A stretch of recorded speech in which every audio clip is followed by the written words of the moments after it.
We're going to music hit them extremely hard over the next 2 to 3 weeks. We're going to bring them back to the Stone Ages. In the early hours before dawn, the United States executed one of the largest and most complex special operations raids of the entire Hormuz campaign. A joint force of 5,000 elite U.S. Special Forces operators was ordered to assault and capture the main IRGC command center located on the strategic Hormuz coastline. This heavily defended complex served as the central hub for directing mine-laying operations, drone swarms, and anti-ship missile strikes that had brought music tanker traffic in the strait to a near standstill. The mission was to storm the facility, eliminate its leadership, destroy its command infrastructure, music seize vital intelligence, and turn the entire coastal position into a secured American forward base.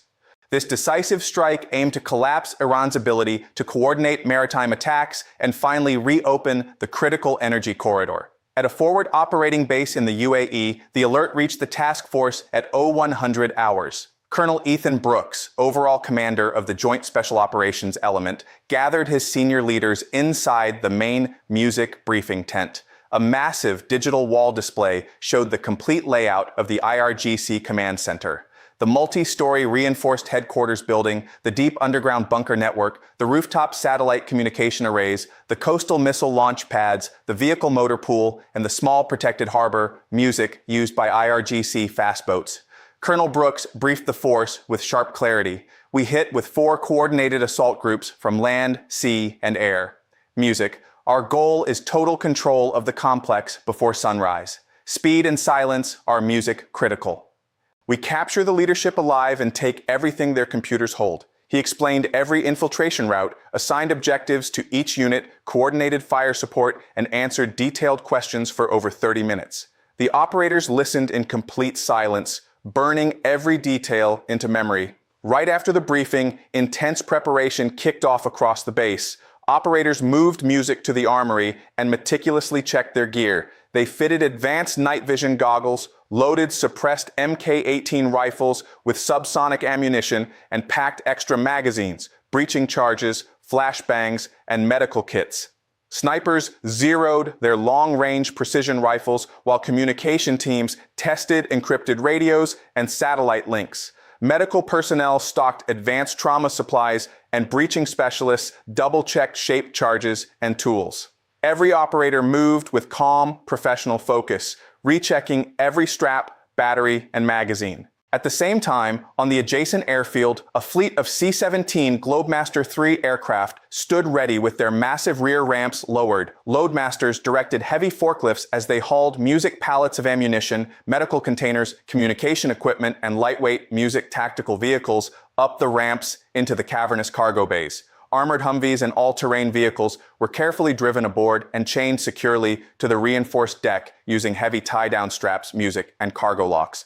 Inside the cockpit, pilots and crews' music ran full pre-flight checks, avionics, navigation systems, terrain-following radar, and fuel calculations for the combat insertion flight.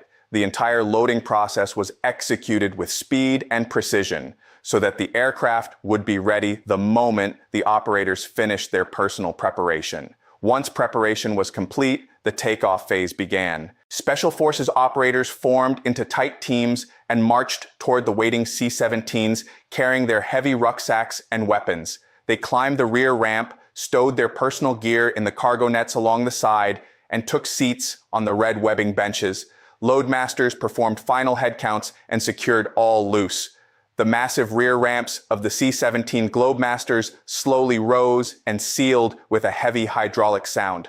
One after another, the 4 powerful Pratt & Whitney turbofan engines spooled up, filling the night with a deep roar. The heavily loaded C-17s taxied onto the runway and accelerated, lifting off smoothly into the dark sky.